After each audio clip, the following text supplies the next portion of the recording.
In this nugget, we're going to go over specific instructions on how to get and use the topology diagrams in preparation for troubleshooting tickets. Let's begin. I'd like you to imagine that you and I have both been hired together to go in and do some consulting for a fairly large company. Now, I want to give you two scenarios about this consulting gig that you and I have. The first scenario is that we go in blind. We don't know exactly what technologies they're using. We haven't seen any topology diagrams. We're clueless about what their network looks like. Now, the second scenario would be where we got the network topology, we got the IP addressing schemes, we have the technologies they're using, and they gave that to us like a week before we showed up on site. And now, my friend, here's the question for you. Which of those two scenarios are you and I going to be much more effective in? And of course, the answer is scenario number 2, where we have the topology, we have the diagram, and we've prepared before we go in. Well, next, I'd like you to imagine walking into the CCNP T-Shoot exam. Now, are you going to be more prepared if you know what the topology looks like? And the answer is absolutely yes. In fact, I can tell you that a lot of people have walked into that exam and it took them like 20 to 30 minutes just to get comfortable with the topology. And we don't have to wait because Cisco has published in previous versions of this certification, they have published a general topology that we can look at and study and get comfortable with before we go take the exam. So I would recommend the following. Open up a browser, head out to https://learningnetwork.cisco.com/docs, and the doc number is DOC-6738. And in that document, in addition to having just the topology that they're going to share with you, they also have some little simulations to give you a little taste of what the exam might look and feel like. We can get rid of some of those jitters and learning curves that otherwise could chew up a boatload of our time during the actual exam. And I guarantee you, we're going to do much better in that exam by taking the time now to get comfortable with the topology, and then secondly, doing trouble tickets based on a very similar topology. So let's go on a web safari together to Cisco's site. And this document was created in 2010. However, the topology is extremely relevant today. And in this document, there's several really cool links. We have the T-Shoot exam demo, the T-Shoot exam tutorial. We also have a T-Shoot exam instructions, as well as the T-Shoot exam topology that you can download and get really comfortable with before you go and take your T-Shoot exam. And that applies for both the old exam and the current exam. So for example, let's together go ahead and click on the link for T-Shoot exam demo. So here we have ticket 1, ticket 2, ticket 3, ticket 4, which represent individual troubleshooting tickets. Now, in the current flavor of the exam, these tickets would be presented to the candidate as individual separate questions. So currently, once you go into a ticket, you have to complete that ticket completely and then go on to the next question. And here in the instructions, it also indicates that they're going to ask us in the certification regarding which device contains the fault or the fault domain, which device has the problem. Number 2, which technology is the fault condition related to? And then 3, what is the solution to the issue? And each of those would be required for each and every trouble ticket that were presented. So in certification, there's somewhere between 20 and 24 questions that we're going to be given, and it's very likely that maybe 14 to 16 of those questions will be individual trouble tickets. And then if we scroll down a little bit further here, once we've identified where the fault is, the technology involved, and what the solution is, and we click on Done, the ticket number will turn red, which indicates that ticket is done. So as each of these tickets are presented as individual questions, let's say, for example, we have question number 5. So we're in question number 5. We've identified the fault. We've identified the technology. We've identified the solution. We would then click on Done, and then we can click on Next to go to the next question. Now, until we click on Done, you can go back and you can modify any of these 3 options. For example, the fault domain, the technology, or what the solution is, but you can only do it within that ticket. Once you click on Done, the only thing you can do is click on Next. And a big difference between this flavor of the certification exam and the old certification exam is that there is no button called Abort. You are effectively forced to either solve or fail this trouble ticket before you take a look at another one. So here on the bottom, we have some exhibits. We have the scenario, and then we have the layer 2 topology that we can look at, and these are resizable. We can scroll up and down, take a look at the details of them. And we have the layer 3 topology as well in this sample demo. Now, here in the sample demo, this is not the same as the topology diagram that we can also download. So here in the sample demo, if we want to take a look at the details for DSW1, which is a distribution layer switch, we could click on it.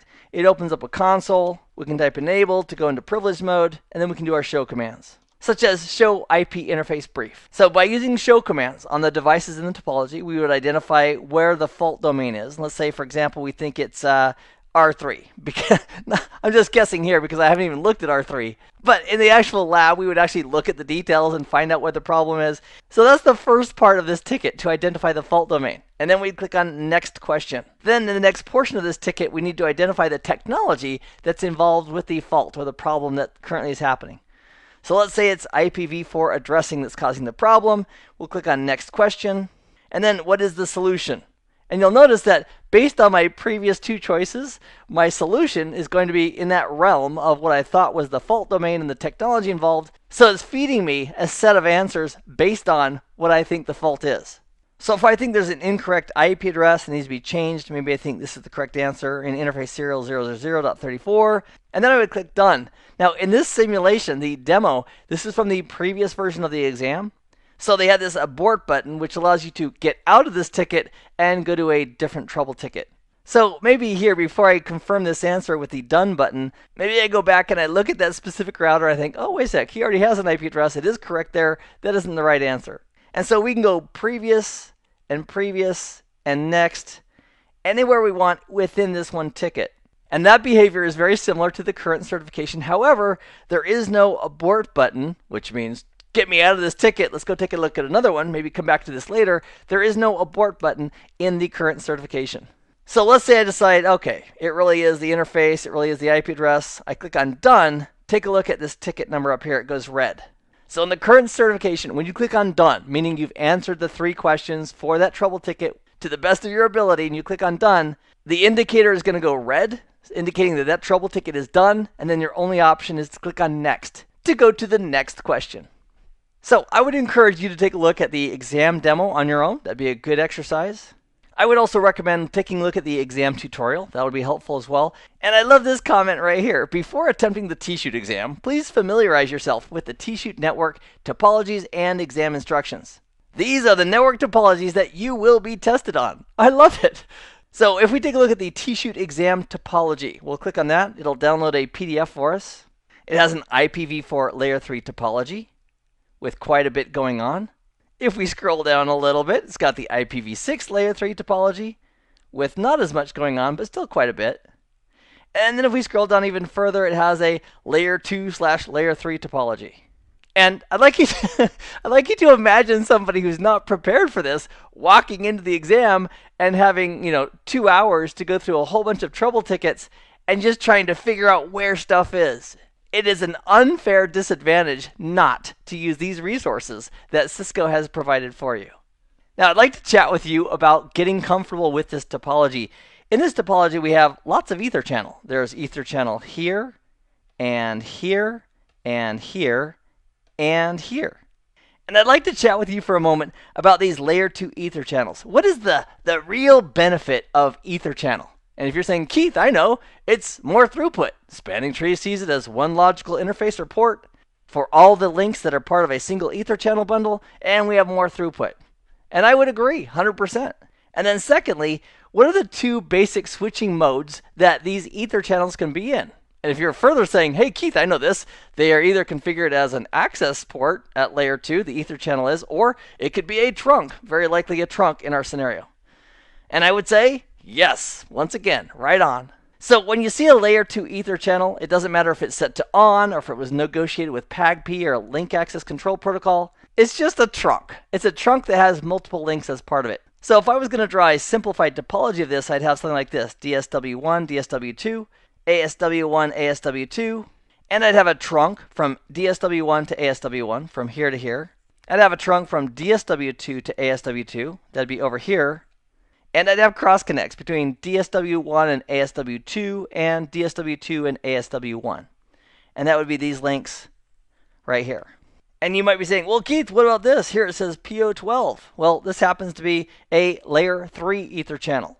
So if I wanted to simulate that in a lab environment, I could just use a layer 3 routed interface between those two switches, which are multi-layer switches, and that'd be set. And in our lab topology, that's exactly what I've done. And there's two reasons for that. Number one, I wanted to make sure it was very clear about what the communication paths were and what kind of links they were.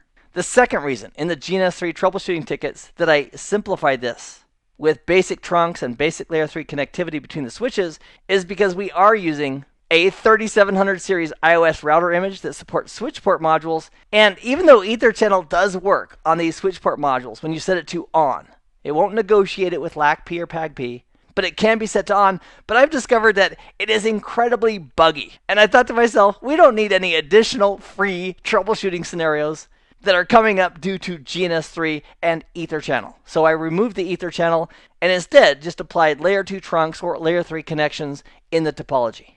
So here, my friend, is the topology that you and I are going to use in our troubleshooting tickets in this course. And what I'd like to do is take just a moment right now with you and walk through this topology with you. Also, I would encourage you to not only download Cisco's topology from the link that I just gave you a few minutes ago, but I'd also encourage you to use this topology diagram and have it printed and available for you as you work with the topology and the trouble tickets. And this topology is also available as part of the Nugget Lab files with this course. So starting from the left, I've got ASW1 right here. It's got two access ports, port 1/11 and 1/12. They're connected to PC 1 and 2 respectively. Both of these ports are associated with VLAN 10.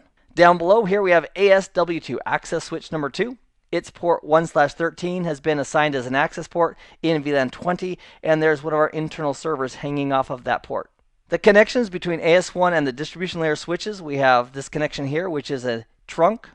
It's on port 1/1 of ASW1 and port 1/1 of DSW1. Port 1/3 between ASW1 and DSW2 is also a trunk, and we have a very similar trunk from ASW2 on port 1/3 that goes up to the same port number 1/3 up on DSW1. And then between ASW2 and DSW2, we have ports 1/1 on each side. So in the Cisco topology, these were all Ether channel, layer 2 Ether channel, acting as trunks. Here I just have simply trunks. Now going between DSW1 and DSW2 on interface 0/1 of DSW1 and going down to interface 00 on DSW2, I have a layer 3 Ethernet connection. And there's the IPv4 network associated with that network connection. There's also a layer 3 connection between DSW1 port 00 going up to R4's 00, and the network for that is right here as well. And then from DSW2 up to router 4, we have another layer 3 connection going from 0/1 on DSW2 up to 0/1 on R4, with the IP address for that network segment being right here. Then R4 is doing redistribution based on this topology between OSPF and EIGRP autonomous system number 10. So we've got some serial connections between R4 and R3. They are both using serial 2/0.34 in our topology. Those are sub-interfaces on a frame relay network. The network 10.118 and the interfaces associated with that from R3 and R4 are in area 34, which is also a not so stubby area. Then the connection from R3 to R2, serial 2/0.23 on R3 and R2, and the interfaces in network 10.1.1.4/30 are both in area 0. And then between R2 and R1, we have the serial 2/0.12 interfaces on both R2 and R1.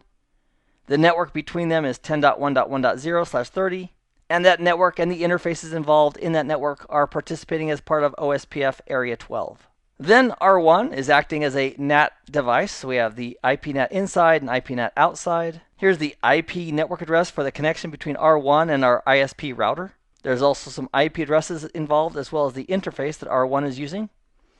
R1 is a part of BGP Autonomous System 65001. And our internet service provider is also running BGP, and they are Autonomous System 65002. There's also a server out here on our little fake internet. It's at 209.65.200.241/29. And what I did, instead of adding an additional host, I simply made a loopback on this ISP router that's representing that IP address. That way it would be reachable and pingable and so forth based on the rest of the network functioning. I've also got this really cool table right here which shows the IP addresses for the VLAN interfaces on our switches. So for VLAN 10, DSW1 is 10.2.1.1, and for VLAN 10, DSW2 is 10.2.1.2. For VLAN 20, DSW1 is 10.2.2.2, and for VLAN 20, DSW2 is 10.2.2.1. And then VLAN 200 is being used as a management domain for the switches. And here's the respective IP addresses for each of the switches in that VLAN 200. So in this nugget, we've taken a look at some resources that we can use to get ready for the CCNP T-Shoot exam. Specifically, downloading the resources available at this URL, including the topology diagram that Cisco has published. You're also going to want to have printed and available the diagram that we are using, the diagram that we just went over for our troubleshooting tickets. And if you haven't done so already, I would also strongly encourage you to follow the steps we've gone through together in this course to set up and get your virtual machine all ready to go so that you can actively participate and do the troubleshooting tickets that we're going to be solving in this course. I am glad you joined me for this nugget. I've had a great time. I hope this has been informative for you, and I'd like to thank you for viewing.